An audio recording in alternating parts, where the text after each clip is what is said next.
Hello students, Hindi की इस कक्षा में आप सभी का स्वागत है। हमने मुंशी प्रेमचंद द्वारा रचित ईदगाह कहानी शुरू कर दी थी।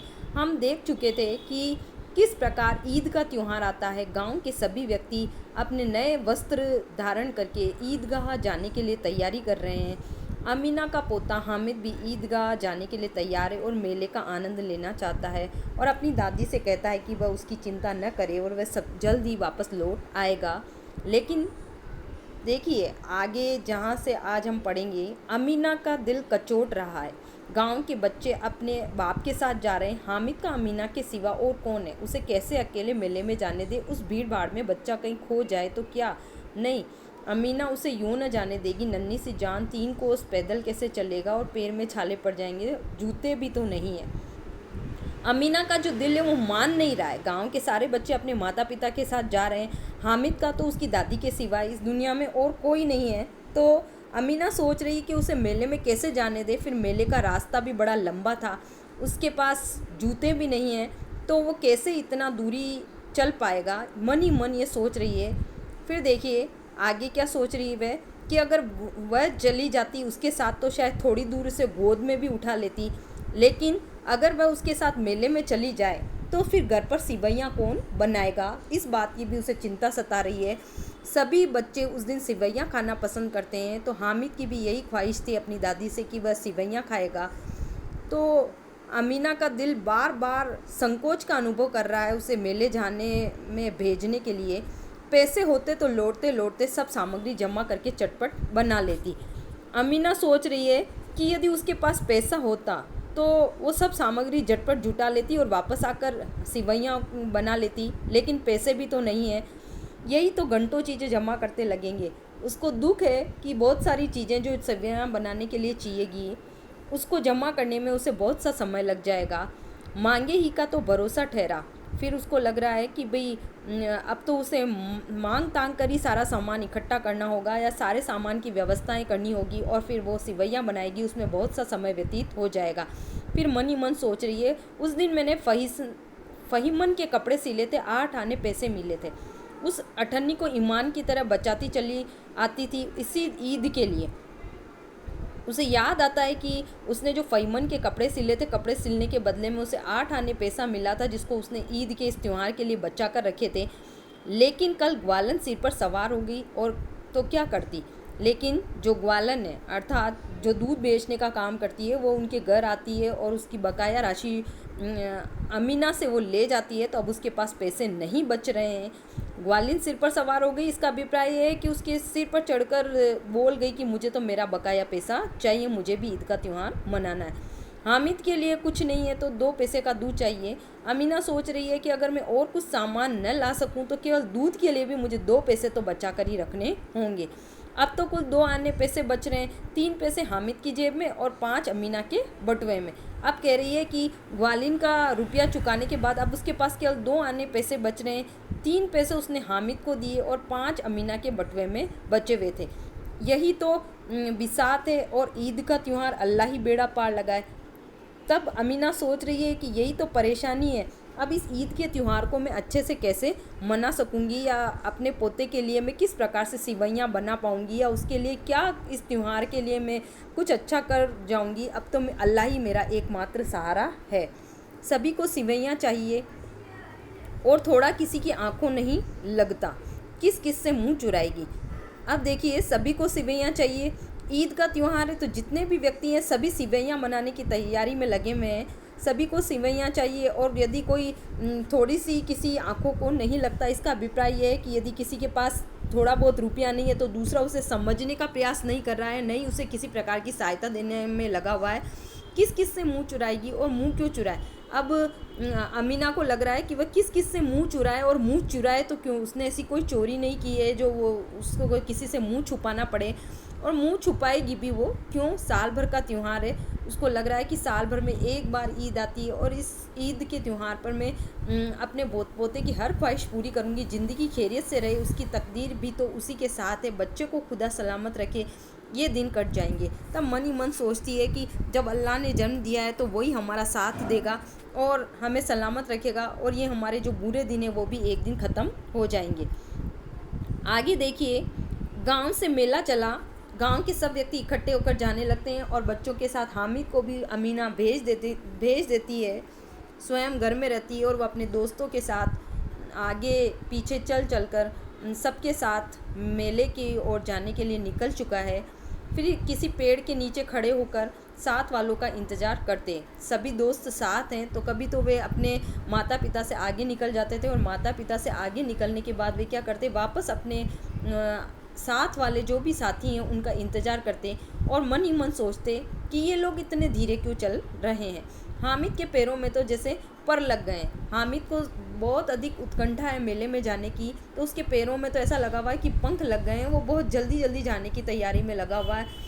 वह कभी थक सकता है। शहर का दामन आ गया। ऐसा लग रहा है कि वह कभी थकेगा ही नहीं। रास्ते में चलते चलते शहर का दामन यानी शहर का वातावरण आ जाता है। सड़क के दोनों ओर अमीरों के जो बाग बगीचे हैं वह लगे हुए हैं। उनकी तरफ चार दीवारियां बनी हुई है। पेड़ों में आम और लीची लगी हुई है। उन पेड़ों में जो अमीर लोग हैं उनके घरों में आम और लीचियों के वृक्ष शोभायमान हो रहे हैं। कभी कभी कोई लड़का कंकड़ी उठाकर आम पर निशाना लगाता है। गांव के बच्चों की आदत होती है कि शहर में यदि आम या अन्य कोई फल फ्रूट के उन्हें पौधे दिखाई देते हैं तो वे उन्हें पत्थर मारकर निशाना साधते हैं और कभी कोई चीज़ हाथ लग जाती है तो उसे उठाकर खाने भी लगते हैं। ठीक इसी मनोभावनाओं को चित्रित करते हुए लेखक कह रहे हैं कि उनके झुंड में जो कुछ बच्चे थे वे कभी कभी उन आमों पर कंकर पत्थर फेंक रहे थे। तो माली को जैसे ही पता चलता वह अंदर से उन्हें गालियाँ देने लगता। लड़के यहाँ से एक फलांग पर हैं, खूब हंस रहे हैं, माली को कैसे उल्लू बनाया है। अब गांव के लड़के हैं, बड़ी उनकी फलांगे बड़ी बड़ी है। माली की गालियाँ सुनकर उन्हें और हंसी ठिठोली करते हैं वे और बताते हैं कि माली को उन्होंने किस प्रकार से आज उल्लू बना दिया। राह की बातें बताते हुए लेखक कह रहे हैं कि इस प्रकार शहरी वातावरण आता है। शहर का हाल माहौल किस प्रकार का है उसी को आगे इंगित करते हुए लेखक बता रहे हैं। बड़ी बड़ी इमारतें आने लगी। ये अदालत है, ये कॉलेज है, क्लब घर है। इमारतें किसकी बनी हुई, किस किस की इमारतें आ रही है देखिए। कहीं अदालत की इमारत आती है तो कहीं कॉलेज आ रहे हैं, कहीं स्कूल आ रहे हैं, कहीं पर क्लब घर बने हुए हैं। इतने बड़े कॉलेज में कितने लड़के पढ़ते होंगे। रास्ते में जाने वाले जो ग्रामीण व्यक्ति वे सोच रहे हैं कि इतने बड़े कॉलेज हैं और यहाँ पर कितने कितने लड़के पढ़ते होंगे। असंख्य लड़के पढ़ते होंगे जिनकी शायद गणना भी न की जा सके। उन्हें ऐसा लगता है क्योंकि शहर में अनेक व्यक्ति निवास करते हैं। सब लड़के नहीं हैं जी, बड़े बड़े आदमी हैं सच। उनको लगता है कि कॉलेज में लड़के नहीं पढ़ते, वहाँ तो बड़ी बड़ी मूँछों वाले जो आदमी हैं वो भी वहाँ पर पढ़ते हैं। इतने बड़े हो गए अभी तक पढ़ते हैं। उन्हें लगता है कि इतना बड़ा हो जाने के बाद तो इन्हें काम धंधों में लग जाना चाहिए और अब पढ़ना नहीं चाहिए। लेकिन इतनी बड़ी बड़ी इमारतों में रहने वाले व्यक्ति अब तक पढ़ रहे हैं, न जाने कब तक ये और पढ़ेंगे और इतना पढ़कर ये क्या हासिल कर लेंगे, ऐसा वे मन ही मन सोच रहे हैं। हामिद के मदरसे में 2-3 बड़े बड़े लड़के हैं, बिल्कुल 3 कोड़ी के। तब वे आपस में बातें करते हैं कि हामिद के जो विद्यालय है उसमें भी 2-3 बड़े बड़े लड़के हैं, लेकिन उनका जो ज्ञान है वो बिल्कुल ना के बराबर है। रोज़ मार खाते हैं काम से जी चुराने वाले। उनको रोज़ किसी न किसी गुनाह के लिए मार खानी पड़ती है और वे काम से जी चुराते हैं, अर्थात वे कर्मशील नहीं है। इस जगह भी उसी तरह के लोग होंगे और क्या। गांव के लोग आपस में चर्चा कर रहे हैं कि इस प्रकार के जो कॉलेज है, इस प्रकार के यहाँ शहरी जो विद्यालय, वहाँ ऐसे ही बड़े बड़े लड़के पढ़ते होंगे जो कर्महीन है, उन्हें कुछ नहीं आता जाता होगा। क्लब घर में जादू होता है, सुना या मुर्दे की खोपड़ियाँ दौड़ती है। आगे वे किसकी बात करते हैं, क्लब घर की, और बोलते हैं कि हो सकता है यहाँ पर तो मुर्दे की खोपड़ियाँ दौड़ती है, जो मरे हुए व्यक्ति हैं उनकी खोपड़ियाँ घूमती रहती होगी और बड़े बड़े तमाशे होते रहते होंगे। पर यहाँ के जो व्यक्ति हैं आसानी से किसी को अंदर नहीं जाने देते और शाम को साहब लोग खेलते हैं। क्लब में क्या होता है, क्लब घरों में तो जो बड़े बड़े शहर के रईस व्यक्ति होते हैं शाम को अपना जो खेल प्रिय है उन्हें वहाँ पर खेलने जाते हैं क्लब हाउस के अंदर। तो कह रहे हैं कि यहाँ हर किसी को जाने की इजाज़त नहीं है, केवल बड़े बड़े दाढ़ी मूछ रखने वाले जो बड़ी बड़ी रईस व्यक्ति है वे ही यहाँ पर आते हैं और अपना खेल खेलते हैं। मेमें भी खेलती है, जो कुछ बड़ी मेम्स हैं, जो रईस हैं वे भी आकर यहाँ अपना खेल दिखाती है। सच हमारी अम्मा को वहाँ दे दो तो क्या बेट है, तो उसे पकड़ भी न पाए, घुमाते ही लुढ़क न जाए। अपनी अम्मी जान की बात करते हैं बच्चे और कहते हैं कि अगर हमारी मम्मियों को यहाँ पर बेट पकड़ने के लिए दे दिया जाए तो शायद वे उस बेट को पकड़ ही न सके और लुढ़क कर नीचे गिर सकती है। महमूद आगे बोलता है, हमारी अम्मी का तो हाथ कांपने लगे, अल्लाह कसम। महमूद कह रहा है कि अगर हमारी अम्मी जान को इस प्रकार बेट पकड़ने के लिए क्लब घर में कह दें तो उसके तो हाथ ही कांप जाए, अल्लाह की कसम खाकर ये अपनी बात बता रहा है। मोहसिन कहता है अम्मी मानो आटा पीस डालती है। मोहसिन अपनी अम्मी जान के लिए बताता है कि यूँ तो आटा पीस लेती है, लेकिन ज़रा सा बेट पकड़ ले तो उसका हाथ कांपने लगेगा। सैकड़ों घड़े रोज़ निकालती है, पानी के रोज़ सैकड़ों घड़े भरती होगी कुएं से खींचकर। 5 घड़े तो मेरी भैंस ही पी जाती है। फिर बताता है कि सैकड़ों घड़े पानी लेकर आती है, उसमें से 5 घड़े जो मेरी भैंस ही पी जाती है। किसी मेम को 1 घड़ा पानी भरना पड़े तो आंखों तले अंधेरा आ जाए, लेकिन यहाँ क्लब घर में खेलने वाली किसी भी मेम को यदि हम कुएं से पानी निकालने के लिए कह दें तो शायद उनकी आंखों के आगे अंधेरा छा जाए, मतलब वो ये काम तनिक रूप से भी नहीं कर सकती। मोहसिन ऐसा बोल रहा है कि जो काम ये मेम्स कर सकती है वो हमारी अम्मी जान नहीं कर सकती, पर हमारी अम्मी जान जो काम कर सकती है वो ये मेम्स नहीं कर सकती। महमूद कहता है लेकिन दौड़ती तो नहीं, उछल कूद तो नहीं सकती। महमूद कह रहा है कि दौड़ भाग नहीं कर सकती है, उछल कूद भी नहीं सकती। मोहसिन कहता है हाँ उछल कूद नहीं सकती, लेकिन यदि हमारी गाय भैंस घूम जाए या चौधरी के खेत में जा पड़े तो अम्मी इतना तेज़ दौड़ती है कि उसका पार ही नहीं पाया जा सकता। मोहसिन वापस उस बात को बताता है कि यूँ तो हमारी माएँ उछल कूद नहीं कर सकती, गेम नहीं खेल सकती, लेकिन अगर हमारी गाय भैंस खो जाए या चौधरी के खेत में चली जाए तो उसको पकड़ने के लिए इतनी तेज़ दौड़ती है कि उसको हम उसका पार भी नहीं पा सकते। आगे चले, हलवाइयों की दुकानें शुरू हुई, आज खूब सजी हुई है, इतनी मिठाइयाँ कौन खाता है, देखो ने एक एक दुकान पर मनु होंगी।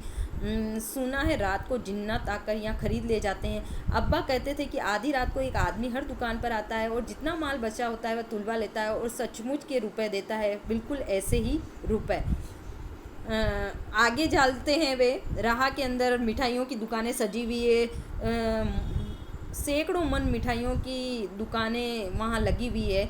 उन्हें देखकर बच्चे आपस में बात करते हैं और कहते हैं कि रात को जितनी भी मिठाइयाँ बची रहती होगी उन्हें चौधरी का जिन आकर ले जाता होगा और अपने चौधरी तक पहुंचा देता होगा।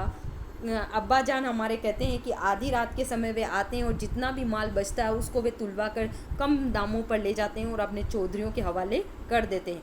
हामिद को यकीन न आया, ऐसे रुपए जिन्नात को कहाँ से मिल जाएंगे। हामिद इस बात पर यकीन नहीं कर पाता और बोलता है कि जिन आखिर रुपए कहाँ से लेकर आते होंगे। मोहसिन ने कहा जिन्नात को रुपए की क्या कमी, जिस खजाने में चाहे चले जाए, लोहे के दरवाजे तक उन्हें रोक नहीं पाते। जनाब आपके किस फेर में हैं, हीरे जवाहरात तक उनके पास रहते हैं, जिससे खुश हो गए उसे टोकरो जवाहरात दे दिए, अभी यहीं बैठे हैं, 5 मिनट में कलकत्ता पहुंच जाएं। मोहसिन फिर समझाता है, उसे कहता है कि उनके पास रुपयों की क्या कमी, वो तो जब चाहें जैसे चाहें जिस खजाने से रुपए निकाल सकते हैं और उसका प्रयोग कर सकते हैं। अभी यहाँ बैठे हैं और उनकी तो इतनी सामर्थ्य है कि अभी यहाँ बैठे हैं, एक क्षण में वे कलकत्ता पहुँच जाए। मतलब जिन तो जो चाहे वो कर सकता है, उनके पास किसी चीज़ की कोई कमी नहीं होती।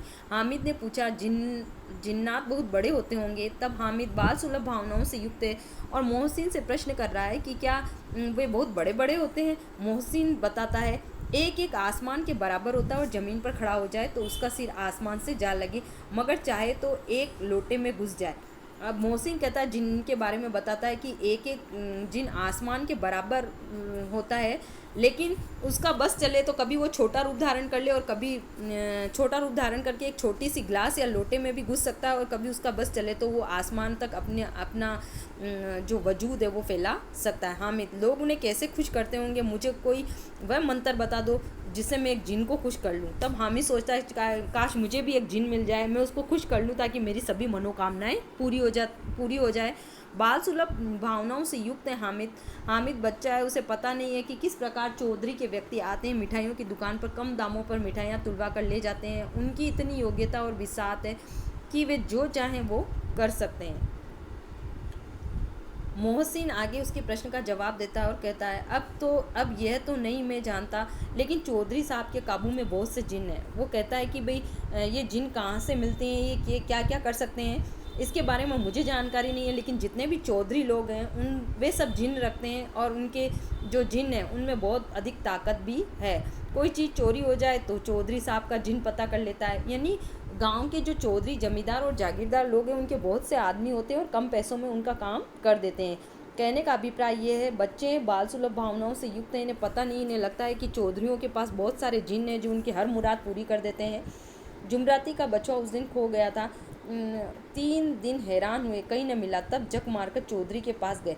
तब मोहसिन एक उदाहरण देता और कहता है कि एक दिन जुमराती का बछड़ा जो खो गया था, 3 दिन तक ढूंढा पर नहीं मिला, लेकिन हार थक कर जब वे चौधरी के पास गए तो चौधरी ने तुरंत बता दिया कि वह मवेशी खाने में है और वहाँ उन्हें उनका बछड़ा मिल गया। जिन्नात आकर उन्हें सारे जान की खबरें दे देते हैं।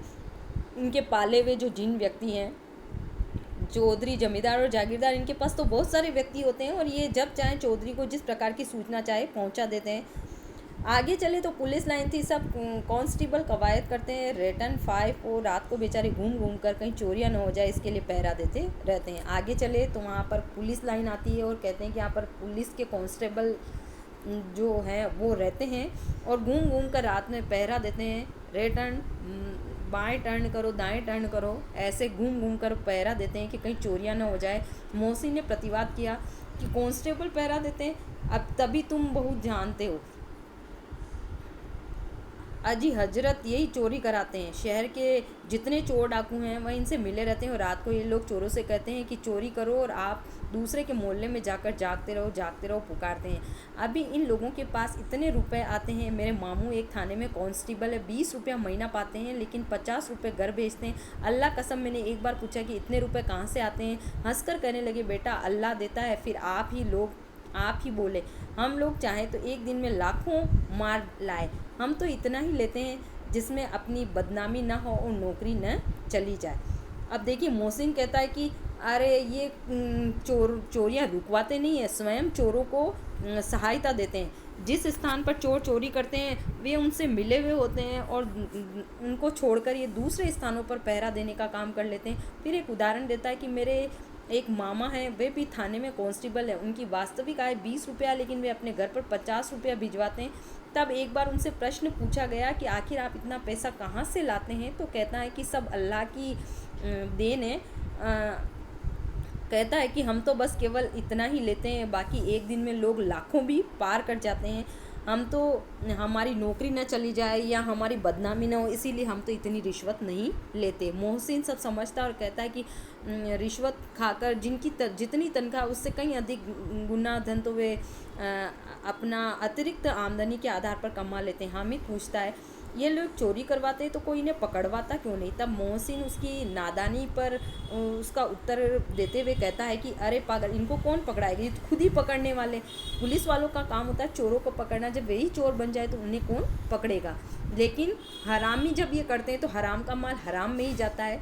वह अपने मामा का उदाहरण देता है और कहता है कि उनके घर में भी एक दिन आग लग गई थी और सारी जितनी भी उन्होंने अपनी अतिरिक्त पूंजी कमाई थी वह उनकी सारी नष्ट हो गई। एक बर्तन भी उनके पास नहीं बचा और उन्हें ऐसा समय आ गया कि उनको पेड़ के नीचे अपना समय व्यतीत करना पड़ा और फिर न जाने कहाँ से कर्ज लेकर उन्होंने अपने घर में वापस बर्तन और मटके वटके सब अपने बर्तन या अपनी आर्थिक स्थिति को वापस उन्होंने सही किया। हामिद, एक तो 50 से ज़्यादा होते हैं, 100 तो 50 से ज़्यादा होते हैं। तब हामिद कहता है कि 100 रुपये तो 50 से ज़्यादा ही होते हैं, कहाँ 50 कहाँ 100, 50 एक थैली भर होता है, 100 तो 2 थैलियों में होता होगा। हामिद बाल सुलभ भावनाओं से युक्त है, उसे पता नहीं कि 50 पैसे में कितनी थैली होती है और 100 पैसे में कितनी थैली होती है। अब बस्ती घनी होने लगती है। देखिए, ईदगाह की टोलियां नजर आने लगती है। अन्य व्यक्ति भी अन्यत्र स्थानों से ईदगाह वाले स्थान पर पहुंचते हैं।